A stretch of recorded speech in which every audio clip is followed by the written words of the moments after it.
ابو بکر میرے صحابہ ہر ایک کے بدلے میں نے اتار لیے، دو ہستیوں کا بدلہ لے کے جا رہا ہوں۔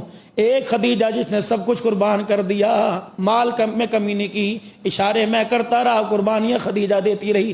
ان کا لقب اسلام لانے سے پہلے طاہرہ تھا، بڑی پاک عورت تھی، بوڑھی۔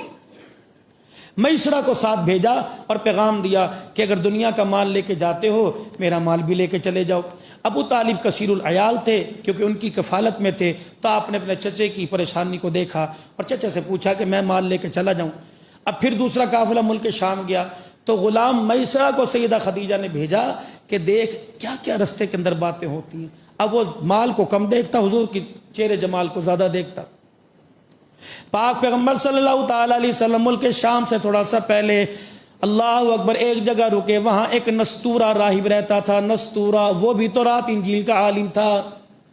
اللہ کے پاک پیغمبر ایک درخت کے نیچے جا کے بیٹھ گئے، جیسے درخت کے نیچے بیٹھے وہ نستورہ راہب کہیں نہ کہیں سے حضور کے پاس آ گیا اور آ کے کہنے لگا ہوا ہوا ہوا ہوا ہوا۔ میں اس لیے کہنے لگا کیا وہی کیا وہی کیا وہی؟ حضور کے چار چہرے، کیا وہی؟ کہا ہوا آخر الانبیاء، یہ آخری نبی ہے۔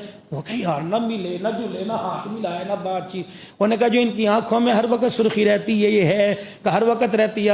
فرمایا آخری نبی کی نشانی ہے، یہ وہ درخت ہے، یہ وہ درخت ہے۔ اس درخت کے نیچے عیسیٰ علیہ السلام بیٹھے تھے، ہماری کتابوں میں لکھا ہے عیسیٰ کے بعد محمد الرسول اللہ ہی بیٹھیں گے۔ آج تک اس درخت کے نیچے کوئی نہیں بیٹھا، آج جو بیٹھا وہ آمنہ کا لال، مکے کا در یتیم، سارے رسولوں کا، خدا رسولوں کا رسول اور حبیب خدا بیٹھا ہے۔ انہوں نے کہا نشانی کیا ہے؟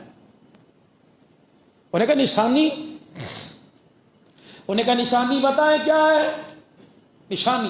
نشانی کیا ہے؟ انہوں نے کہا نشانی یہ جب تم قافلہ لے کے آئے ہر ایک نے درخت کا سایہ تلاش کیا، ہر ایک نے درخت کا سایہ تلاش کیا۔ یہ نبی امی لقبی سب کو بٹھاتا رہا اور خود جا کے دھوپ کے اندر بیٹھ گیا۔ انہوں نے کہا میں نے وہی جگہ دو، سارے کے سارے درخت کے سائے میں بیٹھ گئے اور درخت نے سب کے اوپر سایہ یوں کر کے کر دیا۔ یہ نبی امی لقبی ادھر جا کے بیٹھ گیا۔ کہا میں اس طرح تو نے نہیں دیکھا، درخت نے سب سے سایہ ہٹا کر محمد مصطفیٰ کے اوپر کر دیا۔ یہ درخت یوں کر کے ادھر آ گئے، اس طرح کر۔ مشکات شریف میں غالباً ہے، فرمایا رسول اللہ صلی اللہ علیہ وسلم نے ایک جگہ پڑاؤ ڈالا، آپ آرام کے لیے وہاں رک گئے۔ اللہ اکبر، آپ نے فرمایا مجھے آرام کرنے دو۔ صحابہ بھی اپنے کام کاج میں کچھ آرام میں کچھ پیرداری میں مصروف ہو گئے۔ اتنی دیر میں ایک درخت کو دیکھا کہ زمین کو چیرتا ہوا آ رہا ہے، دوڑتا ہوا آ رہا ہے۔ جب پاک پیغمبر کے سامنے آیا تو اپنے پورے پتوں کا سایہ ٹہنیوں سمیت حضور کے اوپر کر دیا۔ چند ایک لمحے سایہ کیا، پھر سیدھا ہوا، پھر زمین کو چیرتا واپس چلا گیا۔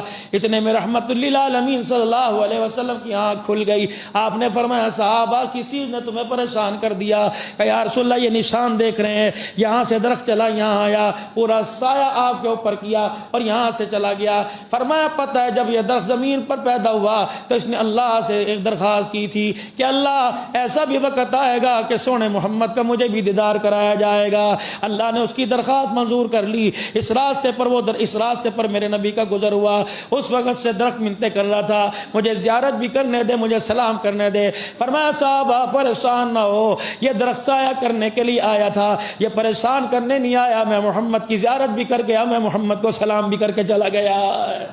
درخت پہ چھانے، اب یہ اعلان نبوت نہیں ہو رہے، یہ تو اعلان نبوت کے بعد کا واقعہ ہے نا۔